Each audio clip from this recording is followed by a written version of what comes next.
विठ्ठल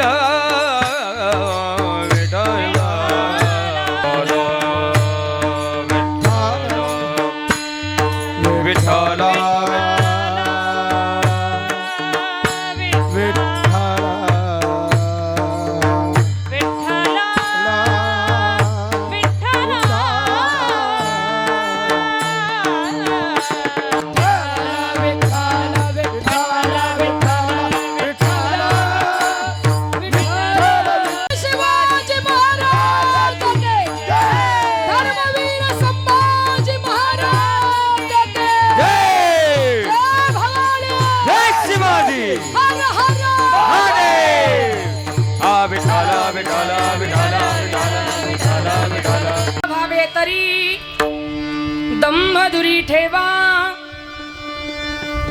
चित्त शुद्ध सेवा देवाचे गेन मोकळा करायचा मंत्र मोकळा विठ्ठल गाई जे एकांती अलभ्यते येती लाभगरा आणि कांतरी न द्यावी वसती करावी शांती वासनेची आवडी विठ्ठल गाई जे एकांती अलभ्यते येती लाभगरा तुका म्हणे बाण तुका म्हणे बाण हाची निर्वाणीचा वाबू घेई वाचा वेचू नये आवडी विठ्ठल गाई जे एकांती लभ्यते येती लाभगरा विठ्ठल विठ्ठल या स्मरण होय सकल विद्येचे अधिकर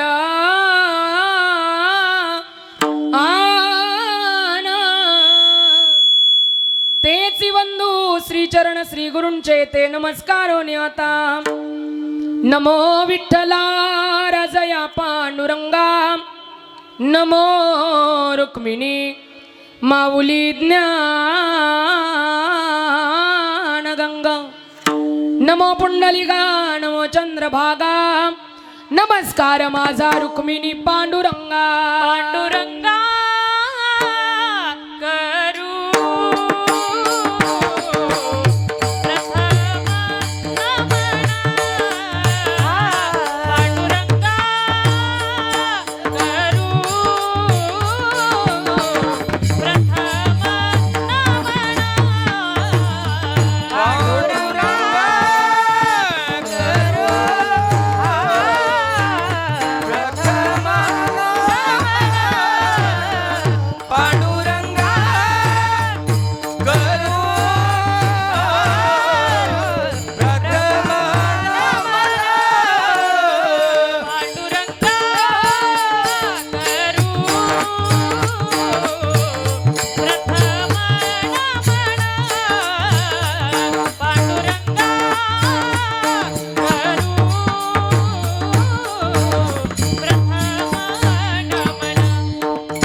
पांडुरंगा करू प्रथम नमन दुसरे चरण संताचिया त्यांच्या कृपा जाणे कथेचा विस्तारू बाबाजी सद्गुरु दास तुका प्रभु के चरणों में सदा पुण्य पुण्य करू प्रणाम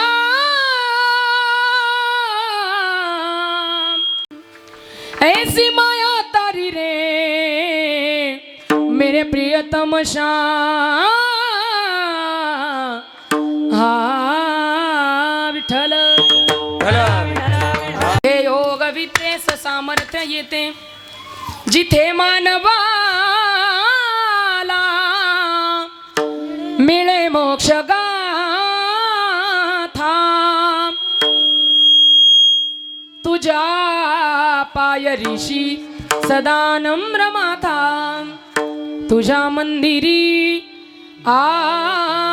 आर्त जीवास तृप्ती तुझ्या दर्शने लोक स्वानंद घेती श्रुती धन्य झाल्या तुझे गुण गाता तुझ्या पाय ऋषी सदा नम्र माता हे दुःख भंजन मारुती नंदन हे दुःख भंजन मारुती नंदन सुन लो मेरी पुकार पवन सुत बिनते वारंवार पवन सुत बिनती वारंवार पवन सुत बिनती वारंवार अष्ट सिद्धे नव निधि के दाता दुखियों के तुम भाग्य विधाता दुखियों के तुम भाग्य विधाता सिया राम के काज सवारे सिया राम के काज सवारे भजलो मेरा उद्धार पवन सुत बिनती पवन सुत बिनती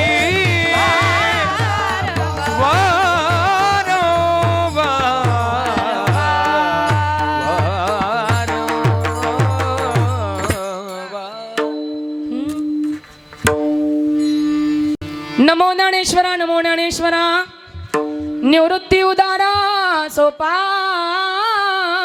देवा मुक्ताबाई नमो त्रिभुवन पावनी अद्यत्रय जननी देवाचे श्री संताची ये माता चरणा वरी श्री संताची ये माता चरणा संताजी ये माता चरणावरी श्री संताची ये माता चरणावरी श्री संताची ये माता चरणावरी श्री संताची ये माता श्री संताजी ये माता चरणावरी श्री संताजी ये माता चरणावरी साष्टांग हे करा दंडवत साष्टांग हे करी दंडवत विश्रांती पावल सांभाळा रे विश्रांती पावल सांभाळा साष्टांग हे करी दंडवत साष्टांग हे करी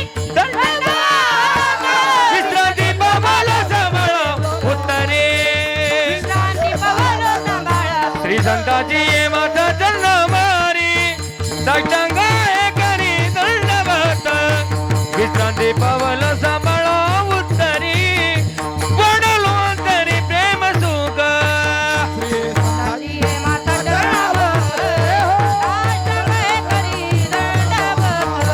विश्रांती पावल सांभाळा उत्तरी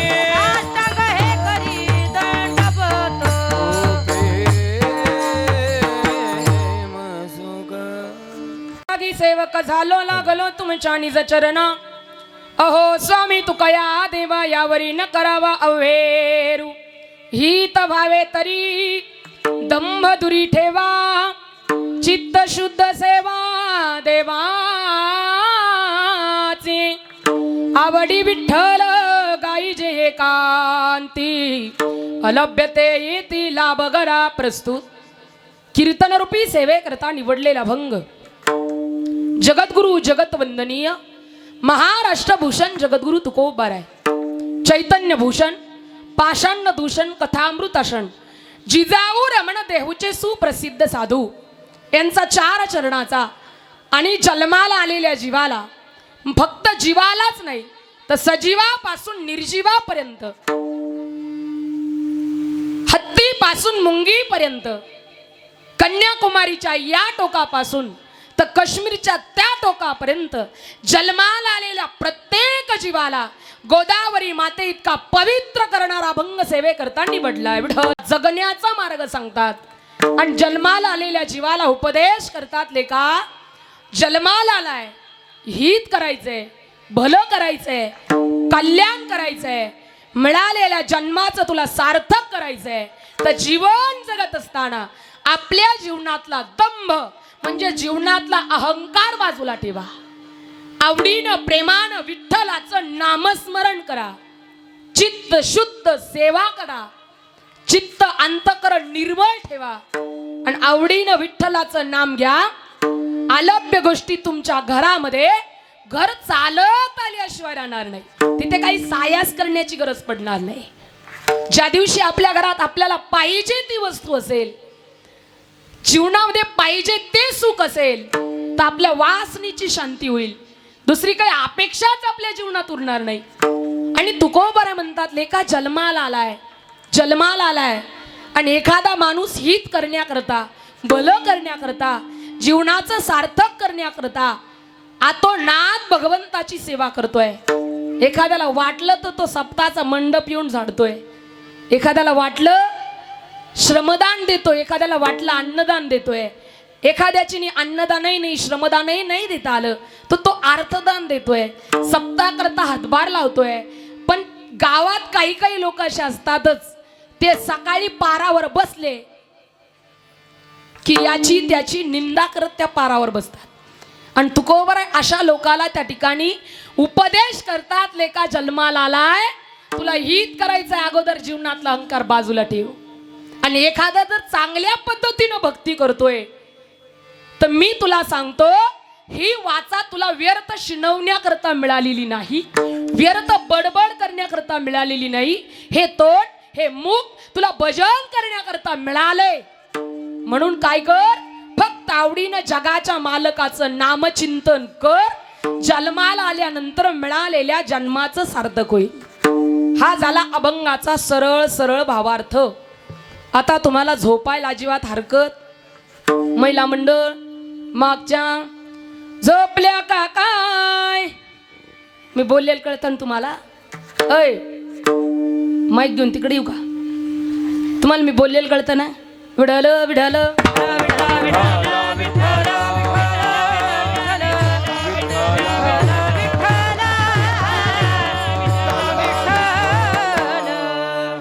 अभंगावरती चिंतन करण्या अगोदर मला थोडासा परिहार द्यायचा होता.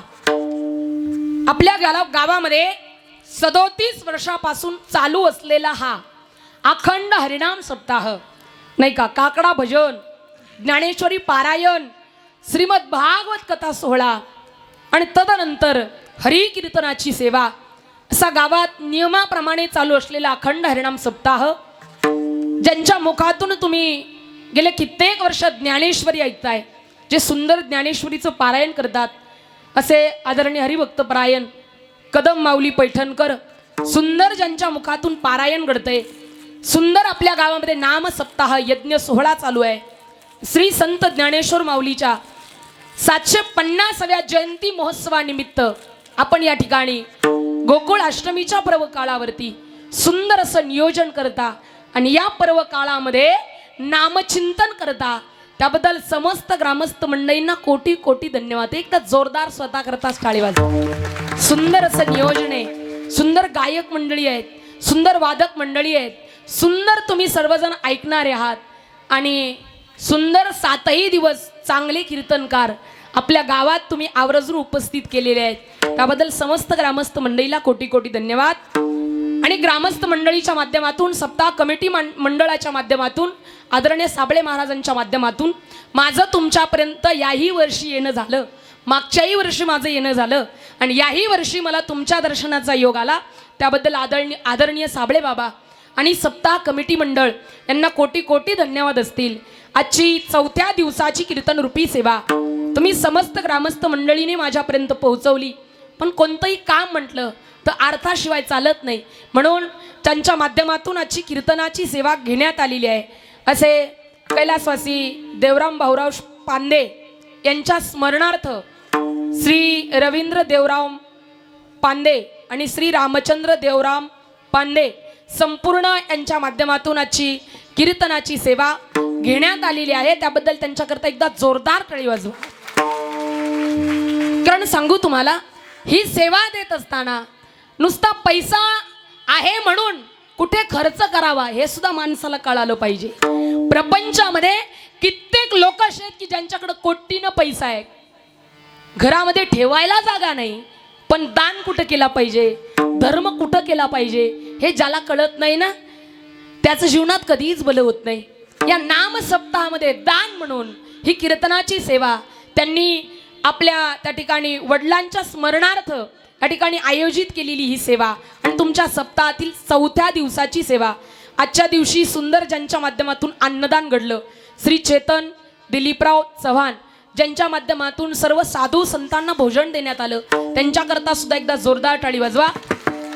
तुम्ही सर्व मंडळींनी मला इथपर्यंत बोलवलं, सेवा करण्याची संधी दिली, त्याबद्दल पुन्हा एकदा कोटी कोटी धन्यवाद. आणि अभंगाच्या पदापदाचं चिंतन करण्याकरता मी प्रवृत्त. विढल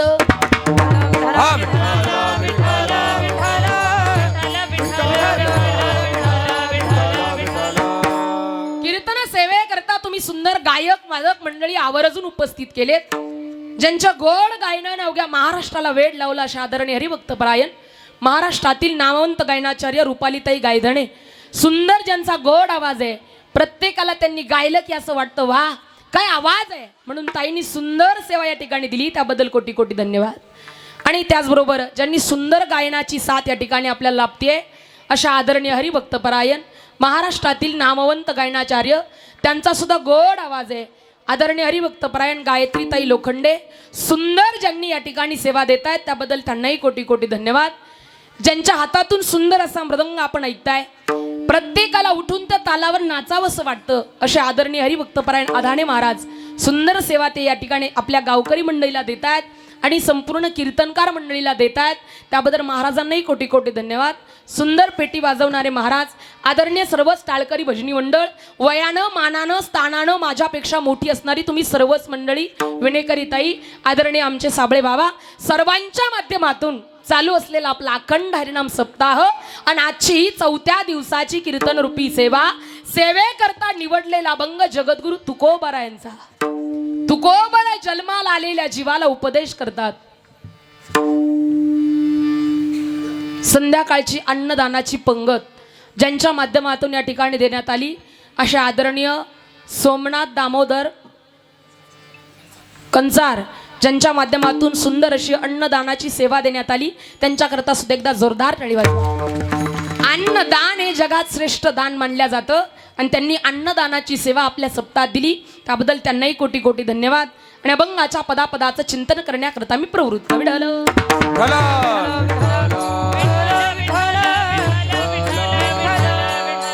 जगद्गुरु तुकोबरा हिताचा मार्ग सांगतायत, मार्गदर्शन करतायत, उपदेश करतायत. जन्माला आलेल्या जीवाला सांगतात लेका हित करायचंय, भलं करायचंय, कल्याण करायचंय, तर अगोदर जीवनातला दंभ बाजूला ठेवा. कारण जन्माला आलेल्या प्रत्येक जीवाला वाटतं आपलं हित व्हावं, आपलं भलं व्हावं, आपलं कल्याण व्हावं, का कोणाला वाटतं आपलं वाटोळं व्हावं. ज्याला ज्याला वाटतं त्यांनी वरती बोट करा बरं. महिला मंडळ, अय लाडक्या बहिणी, मी बोललेलं कळतं ना तुम्हाला. प्रत्येकाला वाटतं आपलं हित, आपलं भलं, आपलं कल्याण झालं पाहिजे. पण हे हित, हे भलं, हे कल्याण करण्याकरता आपल्याला ज्यांनी आपलं हित केलं, आपलं भलं केलं, आपलं कल्याण केलं, ज्यांनी आपल्या जीवनाचं सार्थक केलं, अशा साधू संतांना आपल्याला शरण जावं लागेल. पण काही लोक प्रश्न निर्माण करतात, ताई साधू संत आमचं हितच करतील का?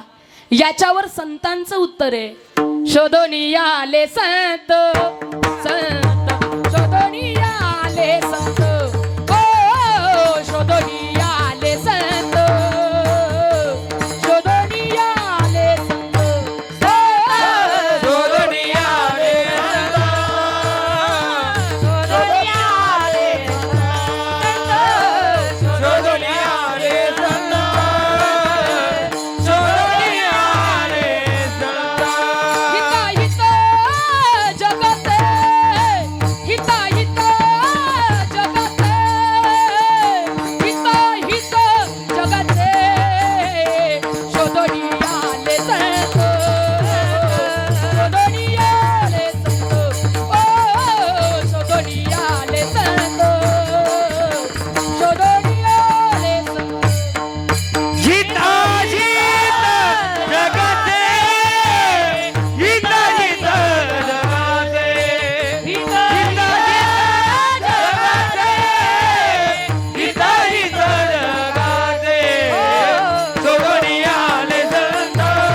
आले संत हिताहित जगाचे साधू संत मृत्यू लोका जगाच्या हिता करता जगाच्या कल्याणाकरता आलीत म्हणून साधू संतांवरती अविश्वास दाखवू नका.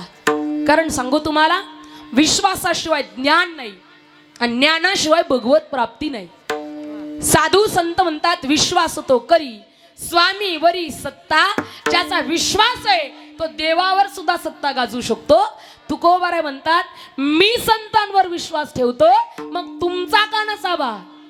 संतांची पायी हा माझा विश्वास संतांची पायी हा माझा विश्वास संतांची पायी हा माझा विश्वास संतांची पायी हा माझा विश्वास संतांची पायी हा माझा विश्वास संतांची पायी हा माझा विश्वास पायी हा माझा विश्वास संतांची पायी हा माझा विश्वास संतांची पायी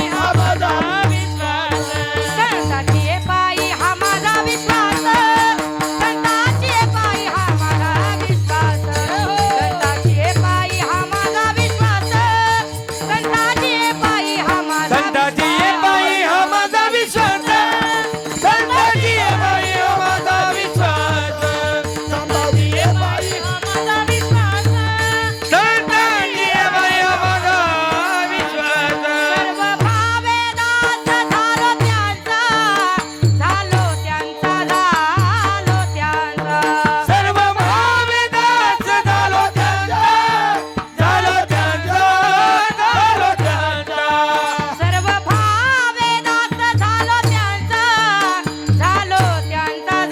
झालो त्यांचा सर्व भावदास झालो त्यांचा झालो त्यांचा झालो त्यांचा त्याची माझे हित करीती सकळ त्याची माझे हित करीती सकळ त्याची माझे हित करीती सकळ त्याची माझे हित करीती सकळ त्याची माझे हित त्याची माझे हित करती सगळं त्याची माझे हित करती सगळं त्याची माझे हित करती सगळं त्याची माझे हित करीती सकळ करती सगळं बसल्या बसल्या निदान गायकाचं प्रमाण आवडलं कीर्तनकाराचं वाक्य आवडलं तर बसल्या बसल्या निदान टाळी.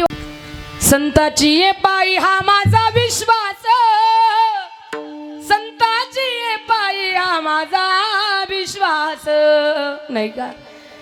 संताची ये पायी हा माझा विश्वास संताची ये पायी हा माझा विश्वास. माझा संतांवर विश्वास आहे तुमचा का नसावा. मी संतांवर विश्वास ठेवतो. अहो त्याच्या पाठीमागं कारण आहे तेची माझे हित करीती सकळ जेणे हा गोपाळ कृपा करी. कारण साधू संत माझं हित करतात माझं भलं करतात माझं कल्याण करतात.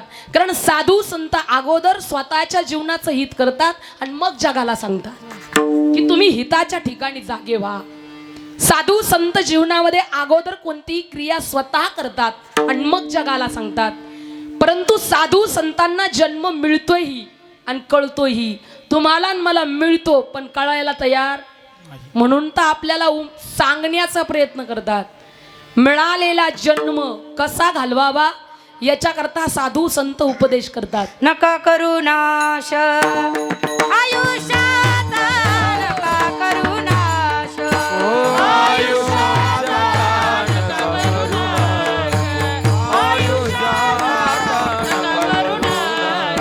आता तरी पुढे हाची उपदेश आता तरी पुढे हाची उपदेश आता तरी पुढे आधी उपदेश आता तरी पुढे आधी उपदेश नका करू नाश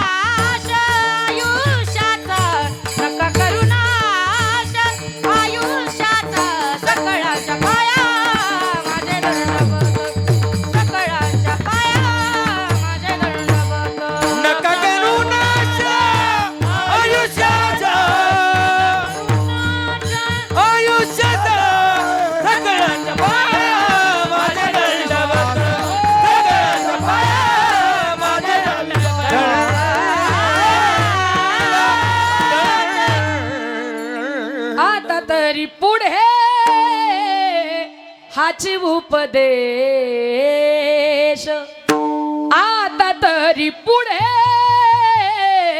हाची उपदेश नका करुणाच्या आयुष्याचा सगळ्यांच्या पाया माझे दंडवत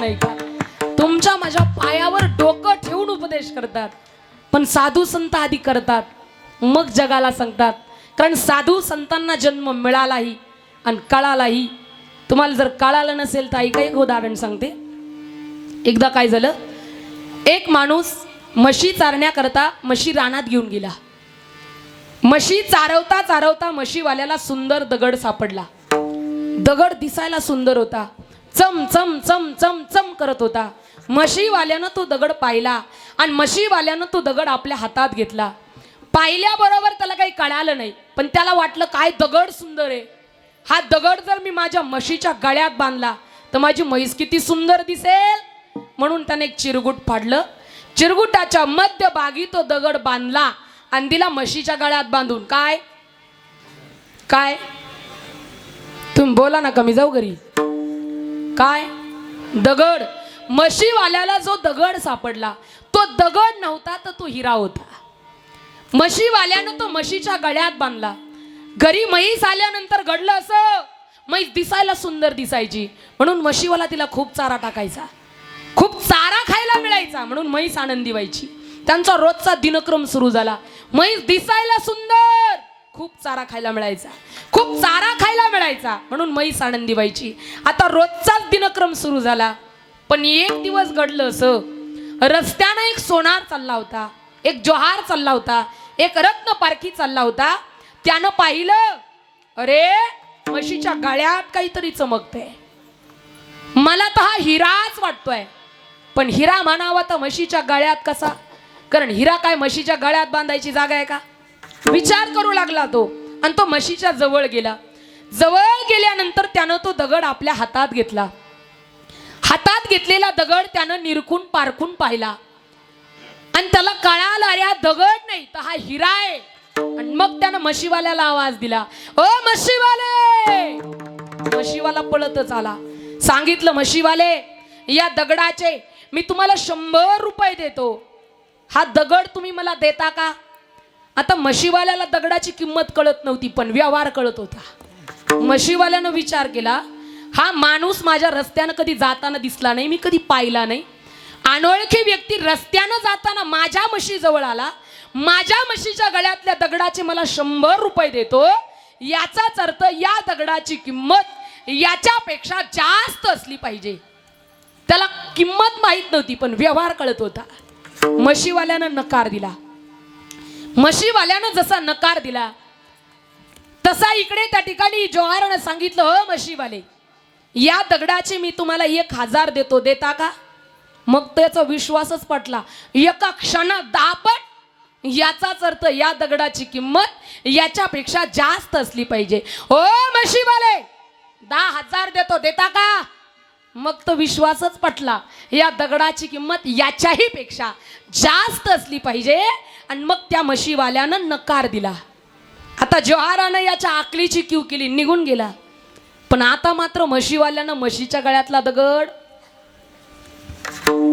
तुम्ही बोला ना तुमचा माझं काही बांधाल बांधे का नाही ना आता मात्र म्हशीवाल्यानं दगड सोडला लाल तलम वस्त्रात दगड गुंडाळला आणि दुसऱ्या दिवशी सकाळी कन्नडचा बाजार म्हणून तो दगड घेऊन कुठं निघाला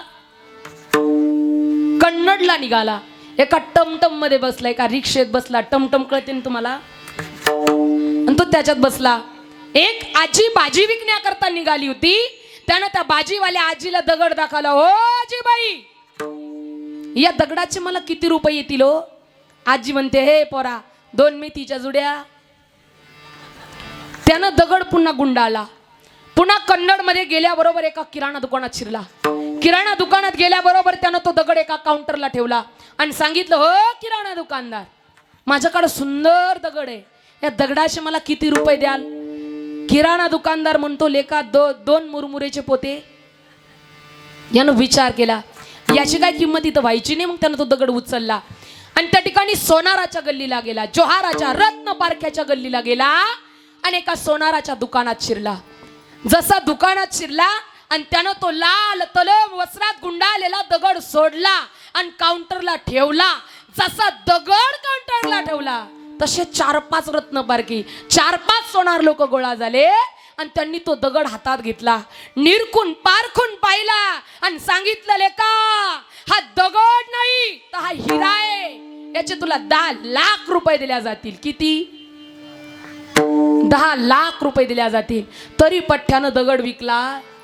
पुन्हा दगड घरी आणला, लाल तलम वस्त्रात दगड गुंडाळला. खोलीत खोली खोलीत खोली खोलीत खोली खोलीत खोली खोलीत कपाट, कपाटात कपाट, कपाटात कपाट, कपाटात कपाट, कपाटात कपाट, कपाटात कपाट. जमन ना सकाळपर्यंत चाललं तर. कपाटात आतमध्ये पुन्हा डबीत डबी डबीत डबी डबीत डबी डबीत डबी डबीत डबी डबीत डबी आतल्या डबीत लाल तलम वस्त्रात गुंडाळलेला दगड ठेवून दिला. माझा तुम्हाला प्रश्न आहे, आता दगडाची किंमत किती? तुम्ही बोला ना, तुम्हाला मी येडी दिसते का? नाही ना. मग आता दगडाची किंमत तेवढीच, म्हशीच्या गळ्यात बांधला तेवढीच, सोनाराच्या दुकानात गेला तेवढीच, आता डबीत डबी ठेवला तरी जन्माला आला तेवढीच, तारुण्यात जगतो तेवढीच, अरे मरायची वेळ आली तरी तेवढीच. फक्त ज्यांना कळाली त्यांना सोनार म्हणतात, त्यांना जोहार म्हणतात, त्यांना संत म्हणतात. ज्यांना कळाली नाही त्याला म्हशीवाले म्हणतात, त्याला तुम्ही आम्ही म्हणतात. तुम्ही ना आम्ही कुठं बांधलं? ज्याला कळाली नाही त्याला म्हशीवाले म्हणतात. म्हशीवाल्यानं कुठं बांधला? तुम्ही बोला, नाही तर माईक घेऊन तिकडे येईन बरं का मी. कुठं बांधली? म्हशीच्या गळ्यात. तुम्ही सुद्धा वा वा, नाही का? ज्यांना कळालंय, या देहाची किंमत ज्यांना कळाली त्यांना संत म्हणतात, ज्यांना नाही कळाली त्याला म्हशीवाले म्हणतात. आणि मग साधू संतांना कळाली म्हणून जन्माला आलेल्या जीवाला सुद्धा उपदेश करून सांगू लागलेले का, मिळालेल्या वेळेत जीवनाचं हित कर, पण हित करत असताना जीवनातला अहंकार बाजूला ठेव. का हो तुकोबार आहे, आमचं हितच कराल का तुम्ही? हो, साधू संत हित करतील याच्यात शंका नाही.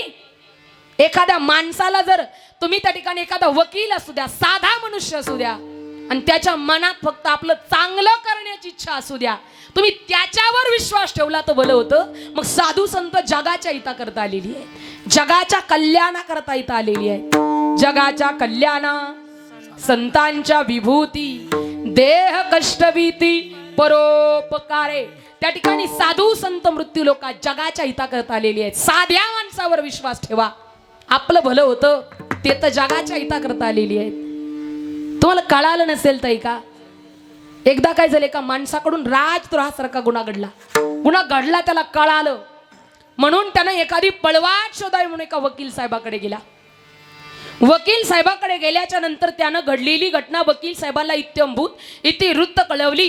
हो वकील साहेब, असं म्हणतात ना, आपल्या भारतीय राज्यघटनेमध्ये चांगल्या चांगल्या गुन्हेगाराला सहजासहजी पळता येईल अशा पळवाट आहेत असं म्हणतात. बुवा मला काही जास्त माहित नाही, मला काही त्याच्यातलं जास्त कळत नाही, पण असं म्हणतात ना, चांगल्या गुन्हेगाराला सहजासहजी पळता येईल अशा पळवाट आहेत. माझ्याकडून राजद्रोहासारखा गुन्हा घडला, मुद्दामून नाही घडला हो वकील साहेब, चुकून घडला. काहीतरी पळवाट, काहीतरी मार्ग, काहीतरी उपदेश कराल का? त्याला वकील साहेब म्हणतात, लेका मी काय तुला एखादा साधू वाटलो का फुकट सल्ला द्यायला? बाबा मी एक वकील आहे, तुला अगोदर माझी फीस द्यावी लागेल, पैसे द्यावे लागतील. वकील साहेबाला विचारले, किती पैसे द्यावे लागतील हो वकील साहेब? वकील साहेबानं सांगितलं, लेका 25,000 रुपये द्यावे लागतील. किती? म्हणान 25,000. कुठं तुम्हाला घरातून द्यायची? हा, 25,000 द्यावे लागतील म्हटल्यानंतर यानं सांगितलं, हो वकील साहेब 25 नाही, मी 50 देईन, डबल करून देईन, पण ज्या दिवशी निर्दोष मुक्त होईल ना त्याच दिवशी काय देईल? तुमची फी देईल, पैसे देईल. नाही तर तुम्ही माझेच पैसे घ्याल, माझ्याच केसवर आयुष्यभर जगाल. काही काही केसेस आम्हाला अशा पाहायला मिळतात, बाप त्याच केसवर जगला, मुलगा त्याच केसवर जगला, आणि आता नातू सुद्धा. इथं कोणी वकील असेल तर मी त्यांच्याबद्दल सांगत नाही, आमच्याकडचं सांगते बरं का. नाही तर कीर्तन संपल्यावर म्हणायचे, या इकडं पाहतो तुमच्याकडं. असं व्हायला नको नाही का? हो वकील साहेब, फीस देईल, पण ज्या दिवशी मी निर्दोष मुक्त होईल त्या दिवशी तुमची फीस देईन, डबल करून देईन. आता वकील साहेब विचार करतात, जवळचाच आहे, चांगल्या वृत्तीचा आहे, आपल्या रोजच्या ओळखीतला आहे, हा थोडीच आपल्याला फसवणार आहे. काही हरकत नाही दोन चांगले बोलायला. आणि म्हणून वकील साहेबांना त्याला दुसऱ्या दिवशी सकाळी 6 वाजता आपल्याकडे बोलावलं. सकाळी 6 वाजता तो गृहस्थ त्या ठिकाणी वकील साहेबाकडे आला. दोघांचं सकाळच्या 6 वाजल्यापासून सायंकाळच्या 6 वाजेपर्यंत संभाषण चाललं. वकील साहेबांना याला सांगितलं, लेका मी तुला एक मंत्र देईन, मंत्राच्या मागे, मंत्राच्या पुढे, मंत्राच्या मध्ये तू एकही अक्षर बोलायचं. मंत्राच्या मागे पुढे मध्ये तुझं एखादं अक्षर बोलशील तर त्याला जबाबदार तू असशील, मी नाही. सकाळच्या 6 वाजल्यापासून सायंकाळच्या 6 वाजेपर्यंत एवढंच बोलणं चालू होतं. मी मंत्र देईन, मी मंत्र देईन, मी मंत्र देईन, मी मंत्र देईन. मंत्राच्या मागे, मंत्राच्या पुढे, मंत्राच्या मध्ये एकही अक्षर बोलायचं. आता सायंकाळचे 6 वाजले आणि याला असा वैताग आला, हो वकील साहेब, का हो सकाळच्या 6 वाजल्यापासून एवढंच सांगता मंत्र देईन, मंत्र देईन. अहो एकदा तो मंत्र सांगून टाका ना. वकील साहेब म्हणतात, मला नाही माहीत, मला नाही माहीत म्हटल्याबरोबर याच्या तळपायाची आग मस्तकाला गेली आणि सांगितलं, हो वकील साहेब, तुम्हाला जर माहीतच नव्हतं माझा दिवस कशा करता वाया घालवला. वकील साहेबांना सांगितलं, लेका तुला कळालं नाही, मंत्रच असं आहे की मला नाही, बोला ना, मला नाही माहीत. आता त्या ठिकाणी वकील साहेबांनी याला समजून सांगितलं, लेका कोर्टात गेल्यानंतर तुला कुणीही कुठलाही कसलाही प्रश्न विचारला तर तू फक्त काय करायचं, एकच उत्तर द्यायचं, काय, मला नाही माहीत. आता केस कोर्टात गेली. विरोधी पक्षाच्या वकिलानं प्रश्न केला, लेका तुझ्या हातून राजद्रोहासारखा गुन्हा घडला का? यानं सांगितलं, मला नाही माहीत. गुन्हा केला असेल तर कबुली देऊन टाक. हा म्हणतो, मला नाही माहीत. अरे गुन्हा शिक्षा कमी होईल, पोलिसाचा मार कमी खावा लागेल. हा म्हणतो, मला नाही माहीत. मग जज साहेब प्रश्न करतात, लेका तुझ्या हातून राजद्रोहासारखा गुन्हा घडला का? हा म्हणतो, मला नाही माहीत. गुन्हा केला असेल तर कबुली देऊन टाक. हा म्हणतो, मला नाही माहीत. मग याचा वकील उठून उभा राहतो आणि सांगतो, ओ वकील साहेब, या माणसाला कुणीही कुठलाही कसलाही प्रश्न विचारला तरी तो एकच उत्तर देतो, काय, मला नाही माहीत. याचा अर्थ या माणसाला वेड लागलेला आहे. या म्हणजे यांना नाही बरं का, त्याला, या माणसाला वेड लागलेला आहे. आणि वेड्या माणसाला राजद्रोहाचा गुन्हा माप आहे, माप. पठ्ठ्या निर्दोष मुक्त झाला आणि घरी आला. आपल्या सोप्यावरती फॅनच्या 3-3 पात्याकडं पाहत दुपारचे 3 वाजता झोपला होता. इतक्यात वकील साहेब अर्धा किलो पेड्याचा पुडा घेऊन आले. सांगितलं, लेका पोलिसाचा मार कमी खावा लागला, काय भाग्यवान आहे, निर्दोष मुक्त झाला. माझ्या एका मंत्रात किती ताकद आहे बघ, एका मंत्रात तू निर्दोष मुक्त झाला. आता माझी फीस देऊन टाक. हा म्हणतो, मला नाही माहीत. मला सांगायचं काय, नीट लक्षपूर्वक ऐका, विनोदाचा भाग बाजूला ठेवा. अहो साधा वकील आहे, त्या वकिलावर यानं विश्वास ठेवला तर निर्दोष मुक्त झाला. मग साधू संत जगाच्या हिताकरता आली, त्यांच्यावर विश्वास ठेवला तर आपलं भलं का होणार नाही. साधू संत अगोदर करतात, जगाला नंतर सांगतात. येथे उपकारासाठी, येथे उपकारासाठी,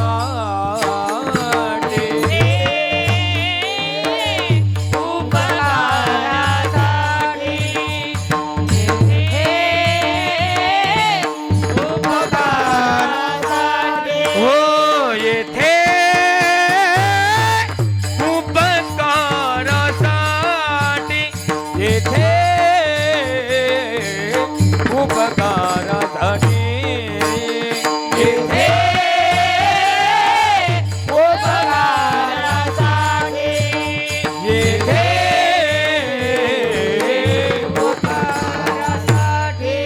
आले घर जावई कुठे, आले घर जावई कुठे, जावई कुठे, येथे उपकारासाठी, येथे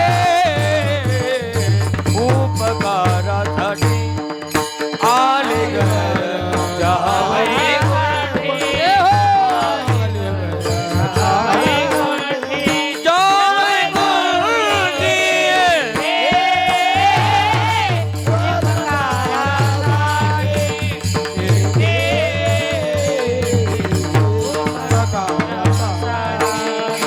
येथे उपकारासाठी आले घर जावई कुंडी आले घर जावई कुंडी आले घर जावई कुंडी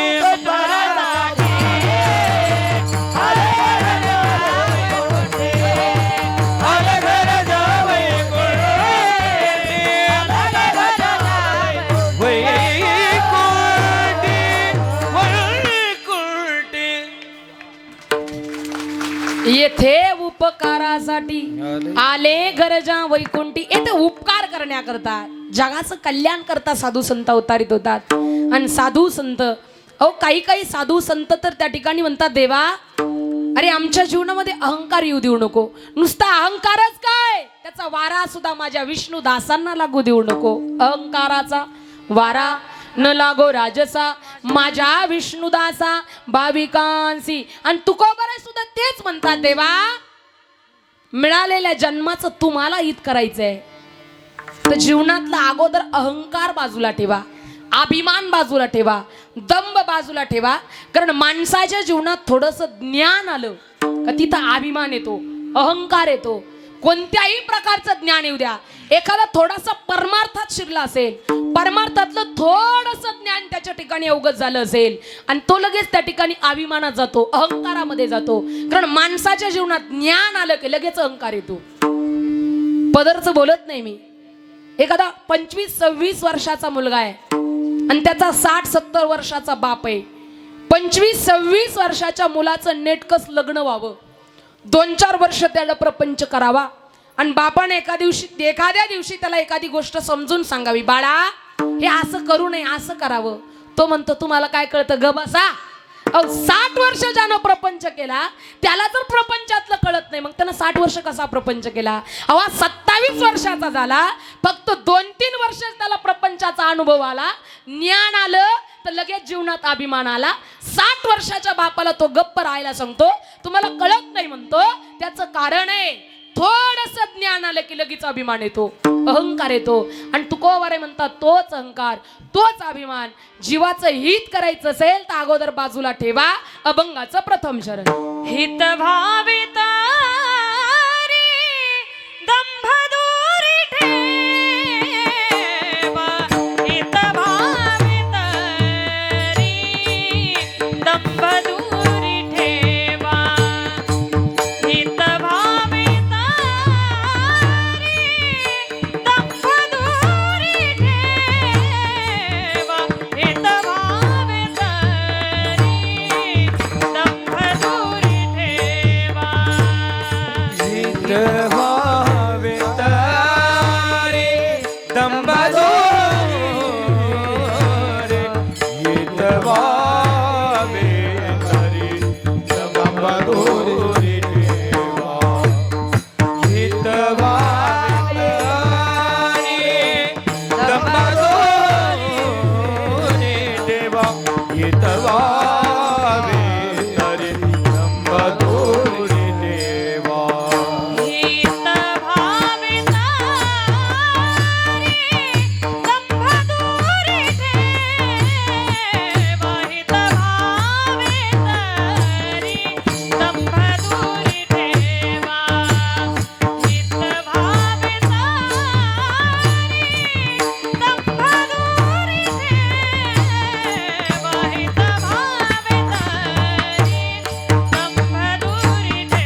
व्हावे तरी.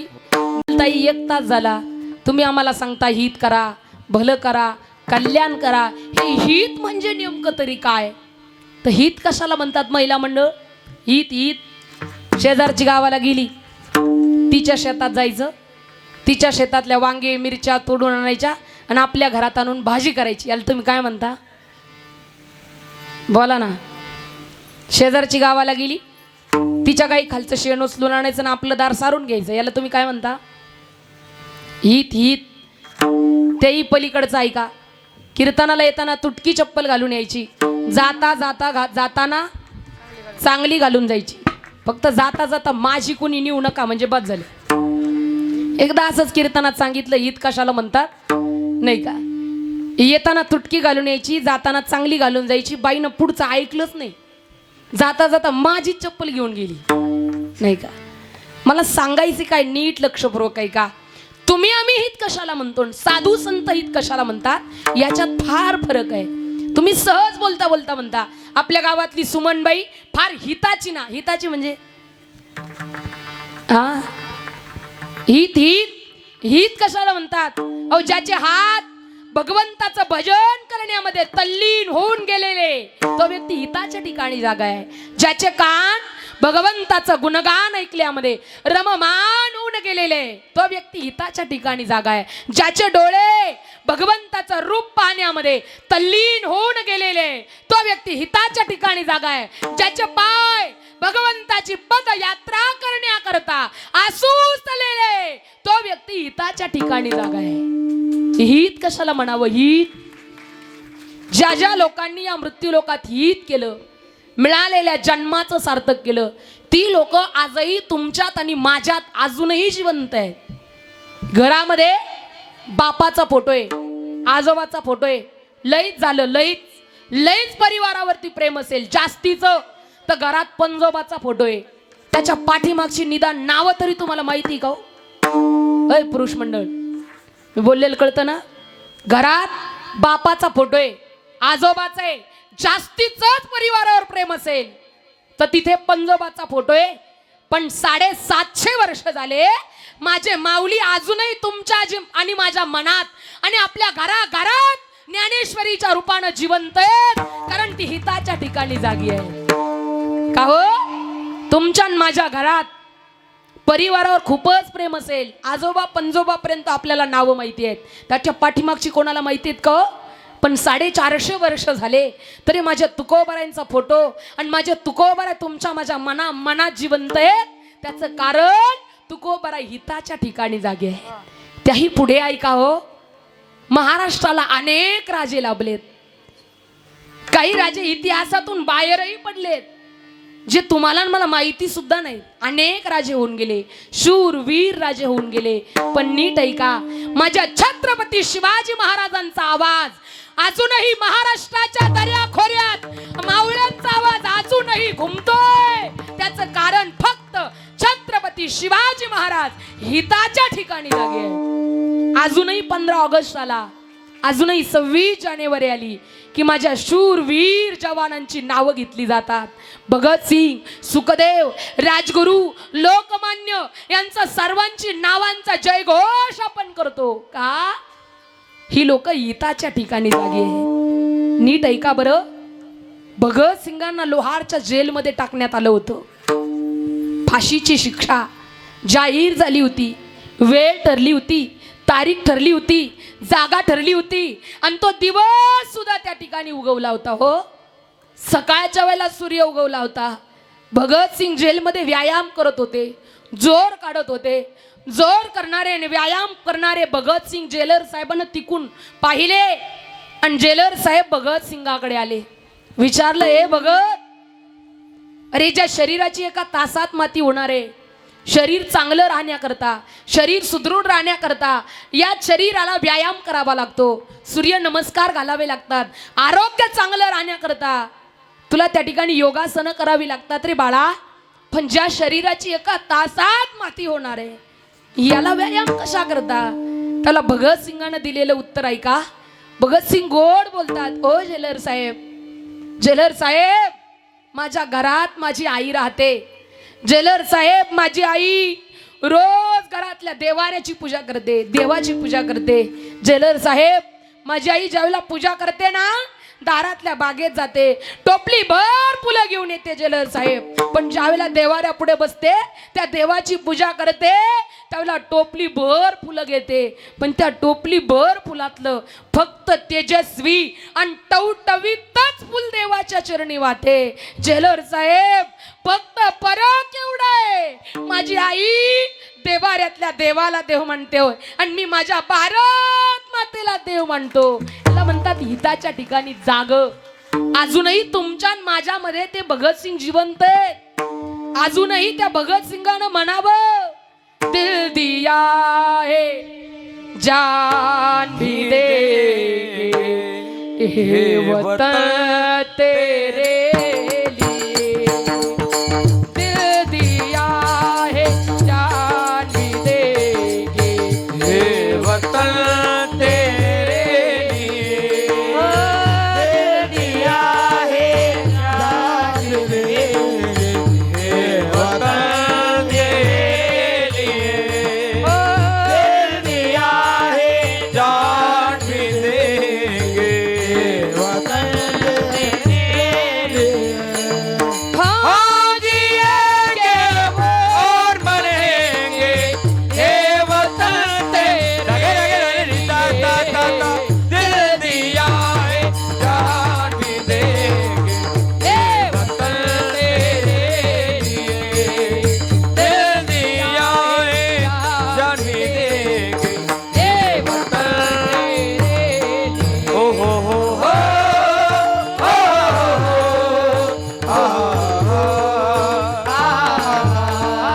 तू मेरा गरिमा, तू मेरा गरिमा, तू मेरा अभिमान है. हे वतन महबूब मेरे, तुझ पे दिल कुर्बान है. हम जिएंगे और मरेंगे. हे वतन तेरे लिए. दिल दिया है जान भी देंगे. हे वतन तेरे लिए.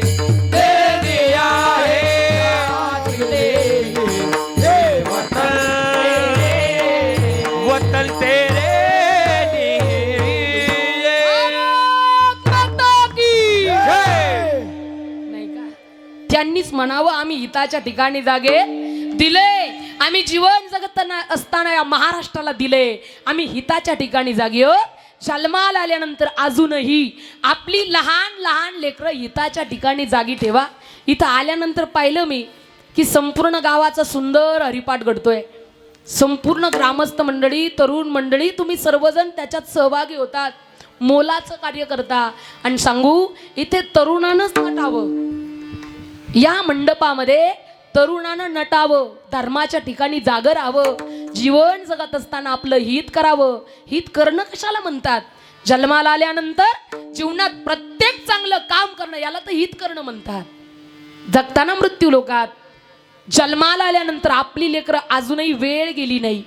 धर्माच्या ठिकाणी जागी करा, हिताच्या ठिकाणी जागी करा, आणि करंगळीला धरून ते लेकरं या धर्माच्या मंडपात आणा आणि शिकवा त्यांना, बाळांनो हा आपला धर्म आहे. अजून वेळ गेलेली नाही, आपल्याकडे वेळ शिल्लक आहे.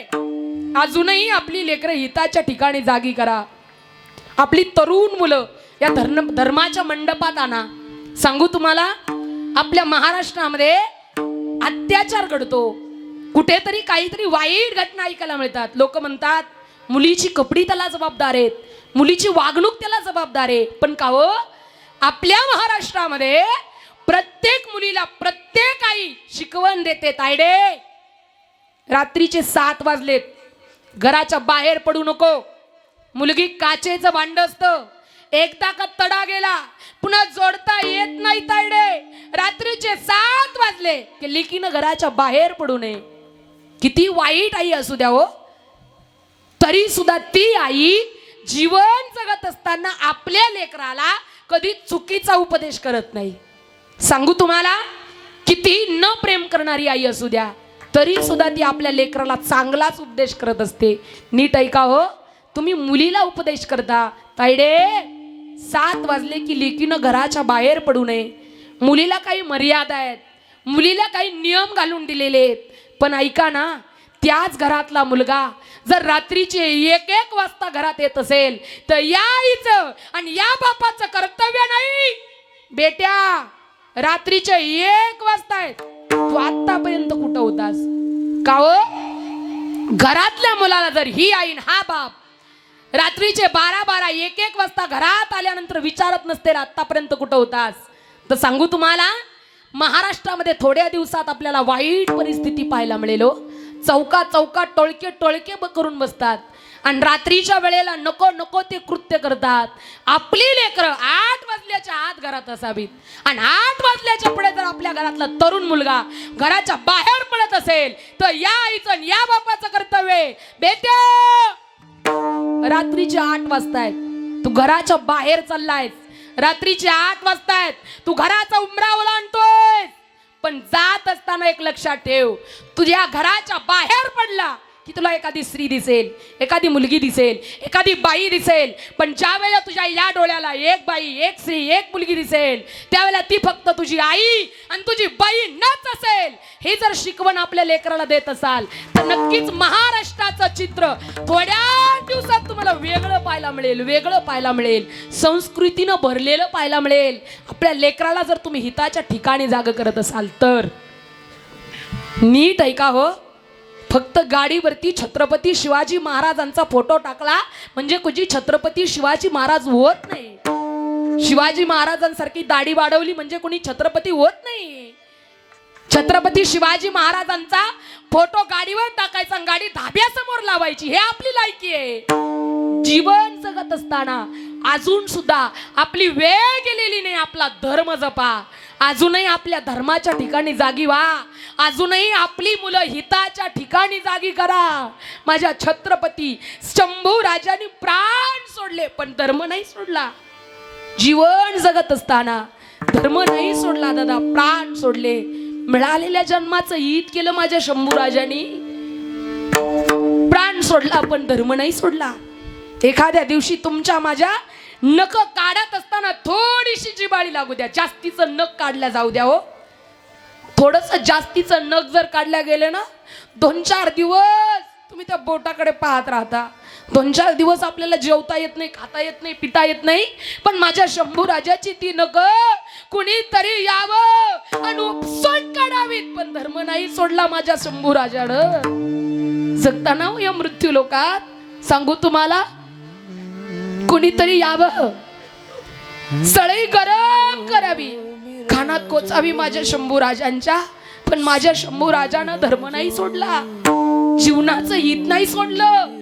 नीट ऐकावं, कुणीतरी यावं, सळई गरम करावी, डोळ्यात कोचावी, कुणीतरी त्या औरंग्यापर्यंत बातमी पोहोचावी. अरे तो संभाजी धर्म स्वीकारायला तयार नाही. औरंग्यानं सांगावं, ज्या जिभेनं, ज्या तोंडानं धर्म स्वीकारत नाही ना, ती जीभ हासडून काढा. सांगू तुम्हाला, एखाद्या दिवशी जर जेवता जेवता जेवण करताना दाताखाली जर जीभ आली ना, जीवाची लाई लाई होते दादा. पण कुणीतरी यावं, संभाजीची जीभ आपल्या हातात धरावी.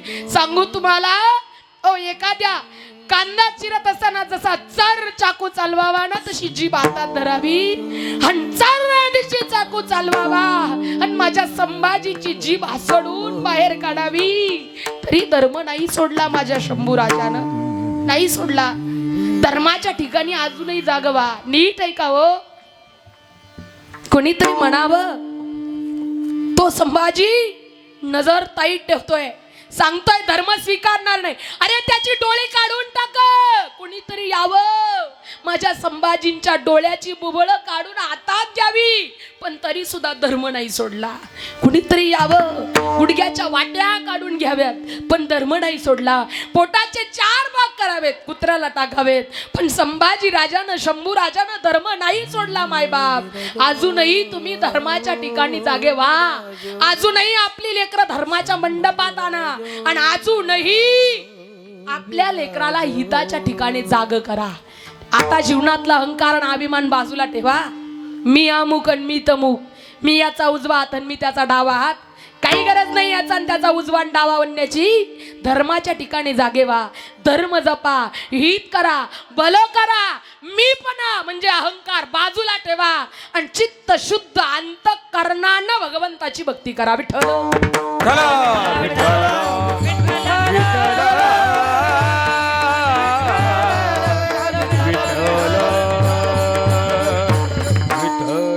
चित्त निर्मळ ठेवा, अंतःकरण निर्मळ ठेवा आणि प्रेमानं विठ्ठलाचं नाव घ्या.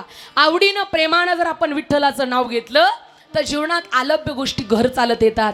पण आपण जर जगाला दाखवण्यापुरती भक्ती करत असाल, मी परमार्थ करतो हे जर जगाला दाखवत असाल तर माऊली त्याला शून्य किंमत देत आहेत.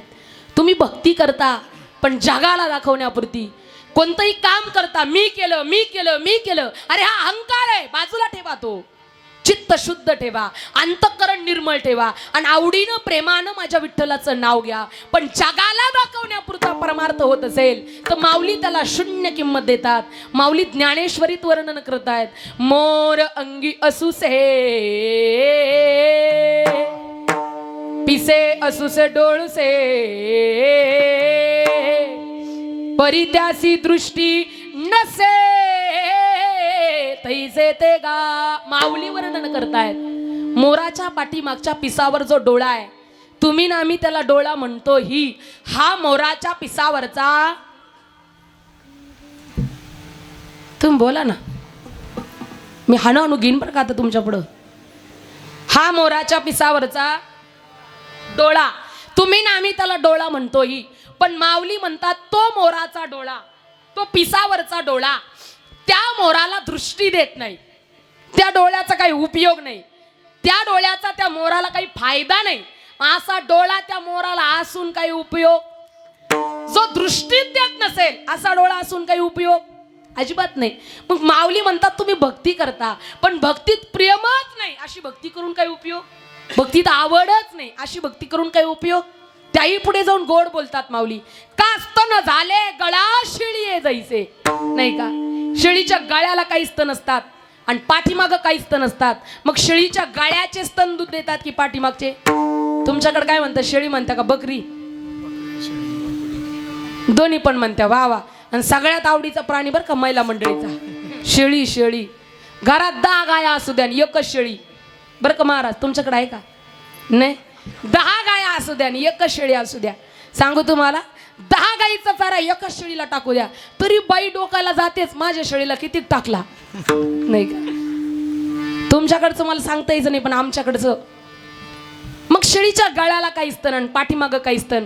मग शेळीच्या गळ्याचे स्तन दूध देतात की पाठीमागचे? हो, पाठीमागचे.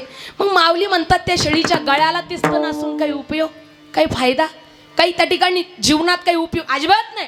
अहो मग शेळीच्या गळ्याचे स्तन दूध देत नसतील, असे स्तन असून काही उपयोग अजिबात नाही. मग जीवन जगत असताना आपल्या भक्तीला शेळीच्या गळ्याच्या स्तनाची किंमत मिळू नये असं वाटत असेल तर आपल्या भक्तीत आवड असावी, आपल्या भक्तीत प्रेम असावं, आपल्या अंतःकरणामध्ये प्रेम भरलेलं असावं आणि प्रत्येक काम करताना त्याच्यात आवड असावी.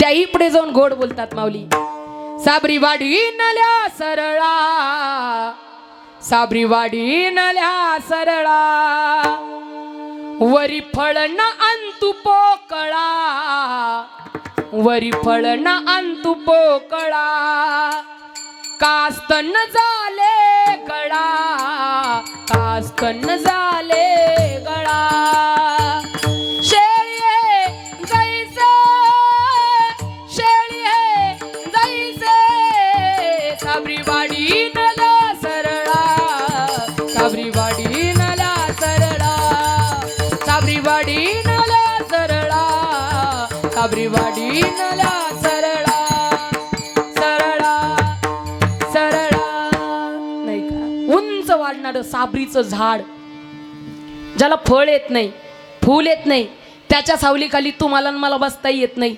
मग माऊली म्हणतात असं झाड या मृत्यूलोकात असून उपयोग. तुमच्याकडे काय म्हणतात त्या झाडाला?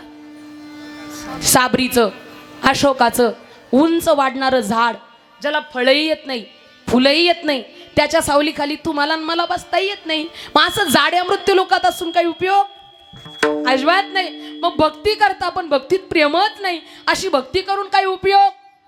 अजिबात नाही. माऊली म्हणतात देवा त्या ठिकाणी भक्ती करत असाल तर त्याच्यात प्रेम असावं, आवड असावी. त्या ठिकाणी जीवनामध्ये अंतःकरणात आवड असावी तर जीवनाचं भलं होतं. मग आवड आणि प्रेम नसेल तर नाथ महाराज म्हणतात तुम्हाला भजन करण्याचा अधिकारच नाही, नाही का? तुमच्या भजनात प्रेम नसेल तर भजन करण्याचा अधिकार नाही. प्रेमाविन भजन नाकाविन मोती, प्रेमाविन भजन नाकाविन मोती, प्रेमाविन भजन नाकाविन मोती, प्रेमाविन भजन नाकाविन मोती. अर्थाविन पोथी वाचो निकाय हो, अर्थाविन पोथी वाचो निकाय हो, अर्थाविन पोथी वाचो निकाय हो, अर्थाविन पोथी वाचो निकाय हो. हरिमुखी गाता हरपली चिंता हो, हरिमुखी गाता हरपली चिंता. प्रेमाविन भजन नाकाविन मोती, अर्थाविन पोथी वाचो निकाय. ज्याच्या भजनात प्रेम नाही त्याला भजन करण्याचा अधिकार नाही. ज्याला पोथीतला अर्थ माहित नाही त्याला पोथी वाचण्याचा अधिकार नाही. ज्या बाईला नाक नाही तिला नथ घालण्याचा अधिकार नाही. इथं कोणाकोणाला नाही? त्याने वरती बोट करा सगळ्यांना आहे. वा वा, भाग्यवान गाव आहे. इथल्या सगळ्या महिला मंडळीला नाक आहे, नाही का?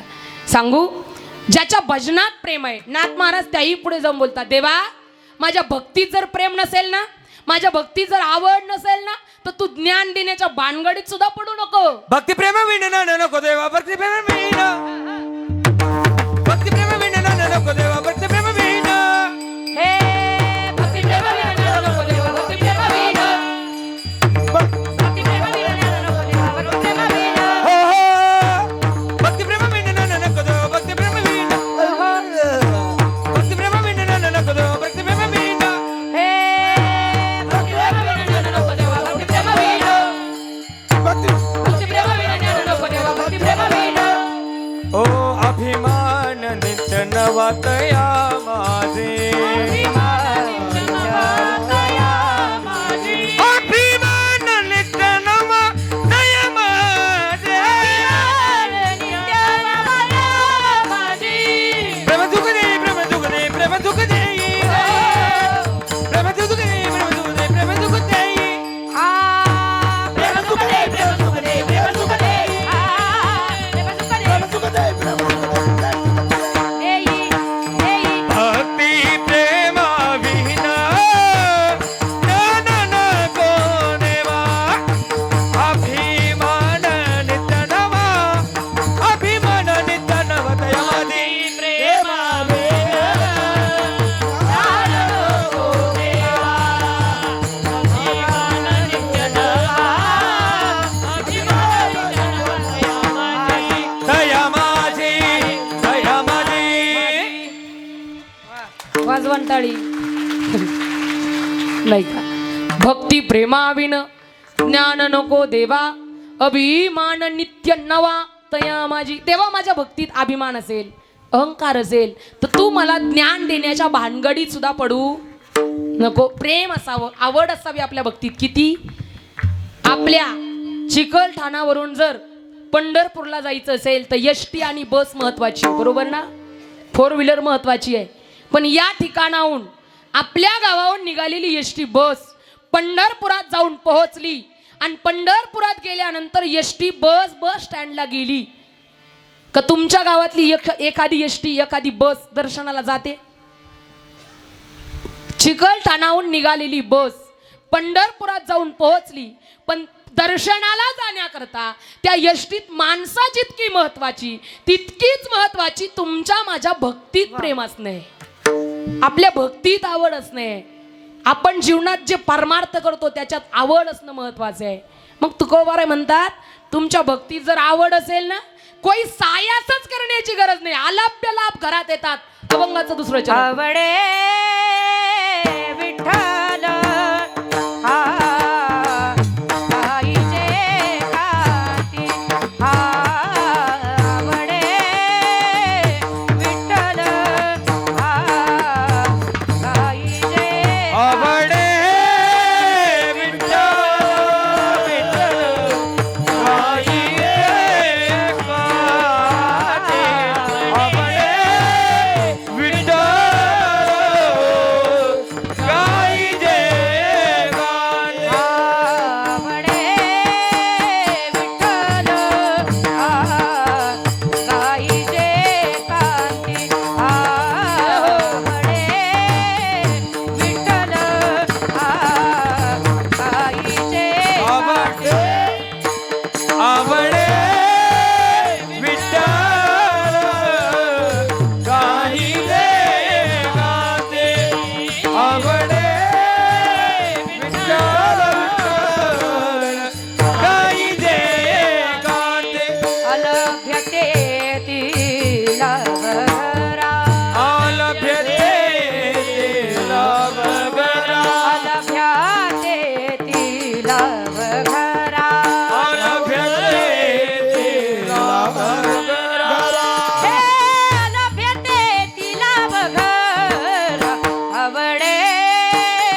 संकल्पित वेळेत 2 चरणाचा भावार्थ पाहिला.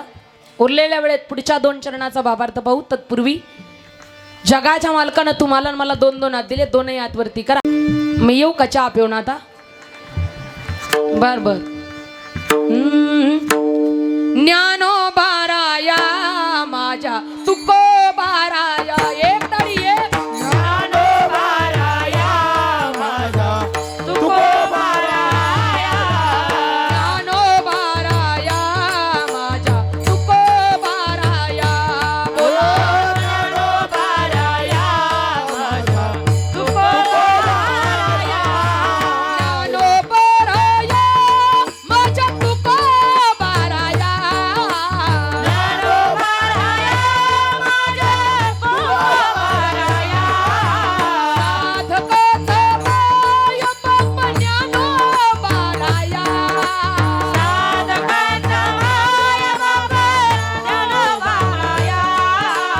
कैवल्याचा पुत्र ज्ञानोबाराया.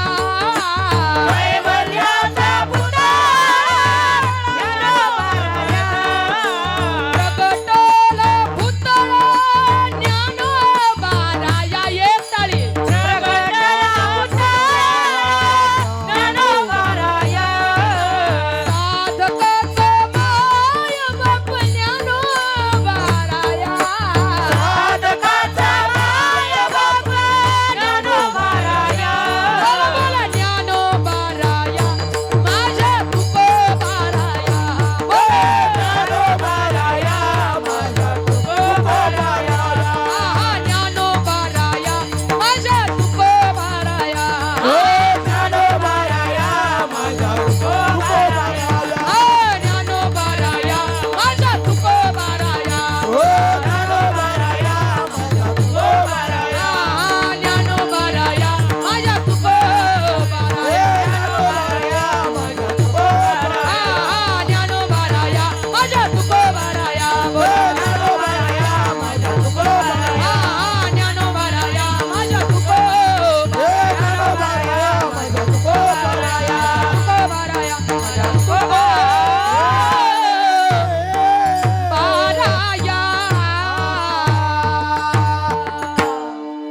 नाही आज आपली पार्टी आहे, 50% आपल्याला एवढं. माझ्या माऊली ज्ञानोबारायांनी 750 वर्ष झाले तरी तुमच्या माझ्या जिवंत येतो. म्हणून जीवन जगत असताना आवडीनं प्रेमानं विठ्ठलाचं भजन करा. विठोबा रखुमाई विठोबा रखुमाई, विठोबा रखुमाई, विठोबा रखुमाई, विठोबा रखुमाई, विठोबा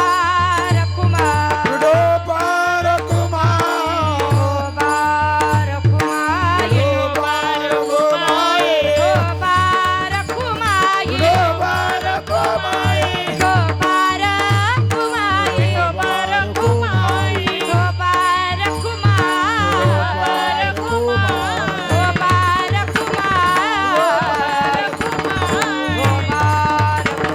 रखुमाई, विठोबा रखुमाई, विठोबा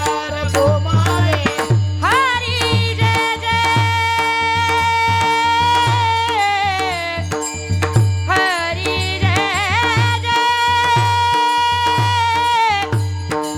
हरी जय जय हरी जय जय हरी जय जय विठोबा रखुमाई विठोबा रखुमाई, विठोबा रखुमाई विठोबा रखुमाई, विठोबा रखुमाई विठोबा रखुमाई, विठोबा रखुमाई विठोबा रखुमाई, विठोबा रखुमाई विठोबा रखुमाई, विठोबा रखुमाई विठोबा रखुमाई, विठोबा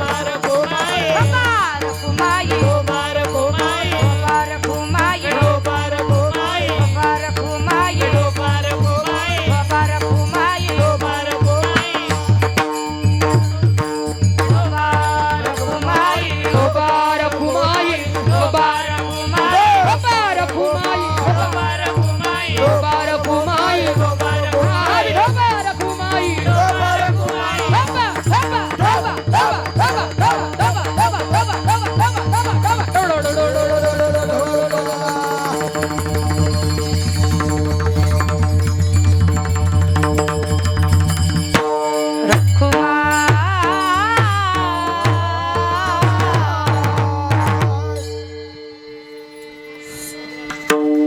संकल्पित वेळेत आपण अभंगाचा भावार्थ पाहिला. तुकोबाराय वर्णन करतात, हित करायचे, भलं करायचे, उपासना जीवन जगत असताना तुमच्या जीवाचं कल्याण करायचंय तर अगोदर जीवनातला अहंकार, जीवनातला अभिमान बाजूला ठेवा. आवडीनं प्रेमानं विठ्ठलाचं नाव घ्या. एकदा का आवडीनं प्रेमानं विठ्ठलाचं नामस्मरण घडलं, एकांतात घडलं, तर जीवन जगत असताना अलभ्य गोष्टी घरात घर चालत येतील. ज्या दिवशी गोष्टी घर चालत येतील त्या दिवशी तुमच्या वासनेची शांती होईल. काय होईल? शांती होईल. कारण माणसाला जीवनात कुठली इच्छाच उरणार नाही, अपेक्षाच उरणार नाही. म्हणून अनिका अंतरी न द्यावी वसती, करावी ही शांती वासनेची. दुसऱ्याला अंतःकरणात जागा देऊ नका. फक्त जगाच्या मालकाचे अंतःकरणानं आवडीनं प्रेमाचं भजन करा. तुमच्या वासनेची शांती होईल. आणि विशेषतः तुकोबाराय शेवटच्या चरणात महत्वाचा उपदेश करतात. तो उपदेश करत असताना तुकोबाराय म्हणतात, जन्माला आलात तर ही वाचा तुम्हाला बडबड करण्याकरता मिळालेली नाही, कुणाची निंदा करण्याकरता मिळालेली. मी तर म्हणेल रोज झोपताना रोज उठताना माणसानं स्वतःच्याच पाया पडलं पाहिजे. हे कुठं शास्त्रात नाही बरं का, माझं वैयक्तिक मत आहे बाबा. माणसानं रोज झोपताना आणि रोज उठताना स्वतःच्याच पाया पडलं पाहिजे. काय ऐकताय ना? पण पाया पडत असताना आतल्या मनाला प्रश्न केला पाहिजे, लेका तू पाया पडण्याच्या लायक आहेस का? मनानं सांगितलं ना लायक आहेस. काय विचारायचं मनाला सांगू महिला मंडळ? त्या मनाला विचारायचं का, हे मना दिवसभर जीवन जगत असताना या शरीरानं, या तोंडानं कोणाची निंदा केली नाही ना, कोणाला नाव ठेवलं नाही ना, कोणाच्या कन्येला, एखाद्याच्या मुलीला आपण नावं ठेवली नाहीत ना. अरे जीवन जगत असताना कोणाचं धुणं तर आपण धुतलं नाही ना. हे मन जर म्हणत असेल, लेका आज दिवसभर जीवन जगताना तू कुणाचीच निंदा केली नाही, तू कुणाचं वाटोळं केलं नाही, नाही तुला चांगलं करता आलं नाही केलं तू, पण तू वाटोळं तरी कोणाचं जीवनात केलं नाही, जीवन जगताना कोणाची निंदा केली नाही, कोणाला कलंक लावला नाही, मग तू तुझ्या पाया पडण्याच्या लायक आहेस. आणि रोज झोपताना आणि उठताना पाया पडलंच पाहिजे गड्या. याच्या त्याच्या पाया पडण्यापेक्षा हाच देव आहे, हा आत्माच देव आहे, याच्यातच देव आहे, याच्याच पाया पडा. फक्त याला वळण लावा, हित करा, भलं करा, मिळालेल्या जन्माचं सार्थक करा. तुकोबाराय म्हणतात जगाच्या मालकानं तुम्हाला हे मूग दिलं, हे भजन करण्याकरता दिलं, हे शरीर भजन करण्याकरता. देवे दिला देह भजना गोमटा, देवे दिला देह भजना गोमटा. देवे दिला देह भजन गोमटा, देवे दिला देह भजन गोमटा. देवे दिला देह भजना गोमटा, देवे दिला देह भजना गोमटा. देवे दिला देह भजन गोमटा, देवे दिला देह भजन गोमटा. जलपाटा बाधिकेचा, तोय जलपाटा बाधिकेचा, देवे दिला देह भजना गोमटा, देवे दिला देह भजना गोमटा. देवे दिला देह भजन गोमटा, देवे दिला देह भजन गोमटा. कशाला मिळाला हा? भजन करण्याकरता. म्हणून तर म्हणतात साधू संत, देवे दिला देह भजना गोमाता, देवे दिला देह भजना गोमाता. तोय झाला पाटा बाधिकेचा, तोय झाला पाटा बाधिकेचा, देवे दिला देह भजना गोमाता. कशाला मिळाला? भजन करण्याकरता मिळाला. म्हणून तुकोबराय म्हणतात हे तोड जगाच्या मालकाचं भजन करण्याकरता मिळालं. मग तुम्ही ही वाचा व्यर्थ शिणू नका, व्यर्थ बडबड करू नका, कोणाची निंदा करू नका. तुमच्या जीवनाचं सार्थक होईल. अभंगाचं शेवटचं चरण. तुका म्हणे बाण हाची निर्वाणीचा, तुका म्हणे बाण हाची निर्वाणीचा, तुका म्हणे बाण हाची निर्वाणीचा, तुका म्हणे बाण हाची निर्वाणीचा, तुका म्हणे बाण हाची निर्वाणीचा, तुका म्हणे बाण हाची निर्वाणीचा, तुका म्हणे बाण हाची निर्वाणीचा, तुका म्हणे बाण हाची निर्वाणीचा. वावगी माझा वेचून वावगी माझा वेचून आवडे विठ्ठल गाय दे कांती, आवडे विठ्ठल गाय दे कांती, आवडे विठ्ठल गाय दे कांती, आवडे विठ्ठल गाय दे कांती. वावगी वाचा वावगी वाचा आवडे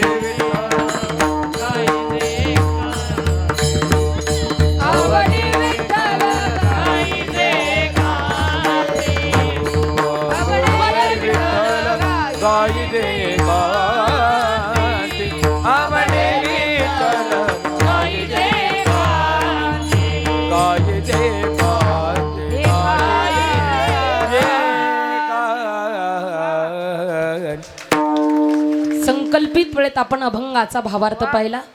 शेवटी जाता जाता दोन मुलाच्या गोष्टी. संकल्पित वेळेत आपण भावार्थ पाहिलाच, पण जाता जाता जीवन जगत असताना आपल्या आईची सेवा करा, वडिलाची सेवा करा. श्री पुनत्या थांबवा.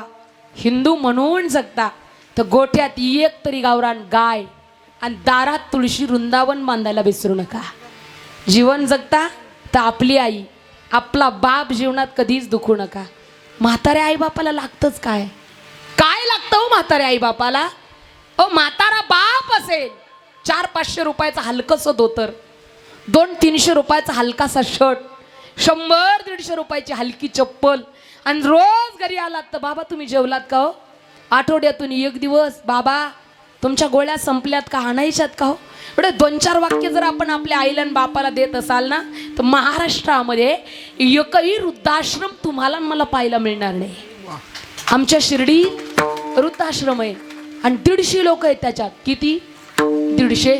मी तर म्हणेल महाराष्ट्रातल्या एका वृद्धाश्रमात जर 150 लोक असतील आणि 150 लेकरं जर आपल्या आईला आणि बापाला घराच्या बाहेर काढत असतील, तर या महाराष्ट्रामध्ये याच्यापेक्षा आणखीन दुर्भाग्य काहीच नसेल गड्या.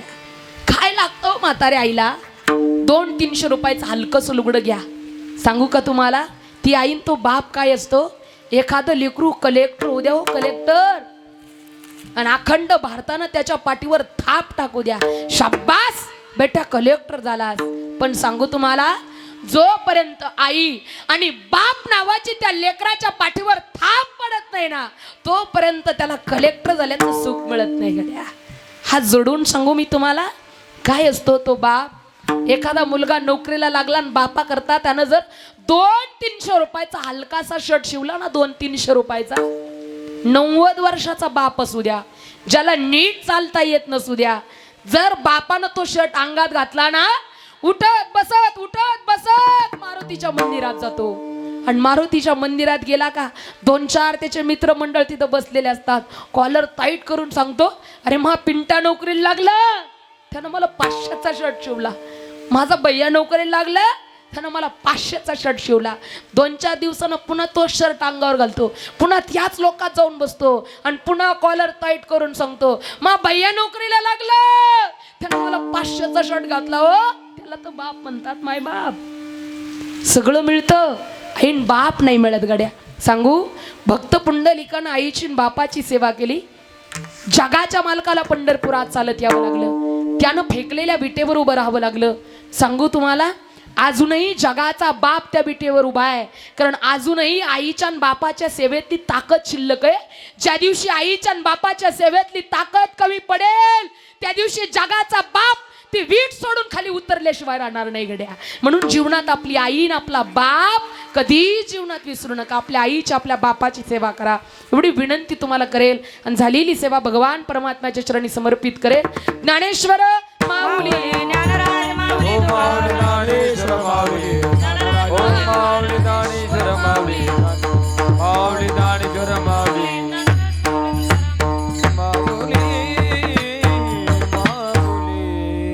संकल्पित वेळेत आपण अभंगाचा भावार्थ पहिला. पुन्हा एकदा ज्यांच्या माध्यमातून माझं इथपर्यंत येणं झालं, अशी सप्ताह कमिटी मंडळ आणि आमचे साबळे महाराज, सर्वांना कोटी कोटी धन्यवाद. त्याचबरोबर आदरणीय कैलासवासी देवराम भाऊराव पांदे यांच्या स्मरणार्थ मी म्हणेल, या बाबांना मुलांनी एवढं ज्ञानदानाचं काम केलंय, कारण पुण्य स्मरणार्थ, त्यांच्या स्मरणार्थ ज्ञानदान, अन्नदान, गोदान, ब्राह्मण दान करण्याची प्रथा आहे. आणि या दोनही मुलांना म्हणजे आदरणीय श्री रवींद्र भाऊ असतील आणि रामचंद्र भाऊ असतील, यांनी त्या वडिलांच्या पुण्य स्मरणार्थ त्या ठिकाणी ही ज्ञानदानाची सेवा दिली. म्हणून मी म्हणेल, या बाबांना चांगली जागा, चांगलं स्थान, चांगला मार्ग भगवंतानं द्यावं आणि या परिवाराला या दुःखातून सावरण्याची शक्ती भगवंतानं द्यावी, एवढे भगवान परमात्म्याला विनंती करेल. आणि संकल्पित वेळेत आपण अभंगाचा भावार्थ पहिला. सुंदर गायक वादक मंडळी आवर्जून उपस्थित आहेत. सुंदर गोड आवाज आहे, एकदा दोन्ही ताई करता जोरदार टाळी वाजवा. आमचे मदंगाचार्य महाराज सुंदर त्या ठिकाणी साथ दिली, त्याबद्दल त्यांनाही कोटी कोटी धन्यवाद. सुंदर गावातील टाळकरी भजनी मंडळ, त्यांनाही कोटी कोटी धन्यवाद. ज्यांनी माझा आवाज तुमच्यापर्यंत पोहोचवला, अशी परमानंद मंडप साऊंड सिस्टीम रामनगर, दादालाही कोटी कोटी धन्यवाद. सुंदर सिस्टीम दिली, एकदा जोरदार टाळी वाजवा त्यांच्याकरता. त्याचबरोबर ज्यांच्या माध्यमातून तुम्ही आम्ही सर्वजण यूट्यूब चॅनलला दिसणार आहोत, प्रत्येकाच्या मोबाईलवरती हे कीर्तन पुन्हा तुम्हाला ऐकायला मिळणार आहे. फक्त माझंच नाही तर इथून पुढचे सगळे कीर्तन सुंदर यांच्या गोड चालीत पुन्हा तुम्हाला पाहायला मिळणार आहेत. असं चॅनलचं नाव आहे गजर मुक्ताबाईचा. आमचे आदरणीय गजानन दादा हरिभक्त परायण, सुंदर मृदंग वाजवतात ते, पण आता त्यांनी हे काम हाती घेतलंय, म्हणून दादांनी सुंदर या ठिकाणी सेवा दिली. त्याबद्दल सर्वांना दादांना कोटी कोटी धन्यवाद. त्याचबरोबर सर्वांनी गजर मुक्ताबाईचा या चॅनलला सबस्क्राईब करा, बेल आयकॉनचं बटन दाबा, घंटीला क्लिक करायला काय कोणी विसरू नका बरं का. म्हणून सर्वांना कोटी कोटी धन्यवाद. आणि विशेषतः माझे पतिराज आदरणीय हरिभक्त परायण नकुलजी महाराज जाधव तेही आवर्जून उपस्थित राहिले, त्याबद्दल महाराजांना डबल कोटी कोटी धन्यवाद बरं का ताई. त्यांना डबलच द्यावे लागतात. कीर्तनाला घेऊन यायचे सुद्धा, कीर्तनाला साथ करायचे सुद्धा. भाग्यवान आहे ना मी, नाही का. तुम्हाला एखाद्या सणावाराला नवऱ्याचं नाव घ्या म्हटलं तरी लाज वाटते, पण माझं काय भाग्य आहे, मला दिवसातून तीनदा नवऱ्याचं नाव घ्यावं लागतं नाही का. म्हणून सुंदर असं महाराजांनी गोड साथ दिली, त्याबद्दल महाराजांनाही कोटी कोटी धन्यवाद. आणि तुम्ही समस्त ग्रामस्थ मंडळी चिकलठाणा सुंदर उपस्थिती दाखवून या ठिकाणी सुंदर भव्य दिव्य नामयज्ञ सोहळा आणि या ठिकाणी सुंदर नियोजन, सुंदर धर्म जपण्याचं काम तुम्ही करता, स्वतः करतात. एकदा जोरदार टाळी वाजवा. तुम्हाला सुद्धा कोटी कोटी धन्यवाद. आणि झालेली सेवा भगवान परमात्म्याच्या चरणी, तुम्हा जमलेल्या मायबाप शत्रुजनांच्या चरणी, माझ्या आई वडिलांच्या चरणी, माझ्या पतिराजाच्या चरणी समर्पित. आणि याच ठिकाणी सेवेला पूर्ण विराम. विठ्ठल जय जय विठ्ठल, हा विठ्ठल जय जय विठ्ठल.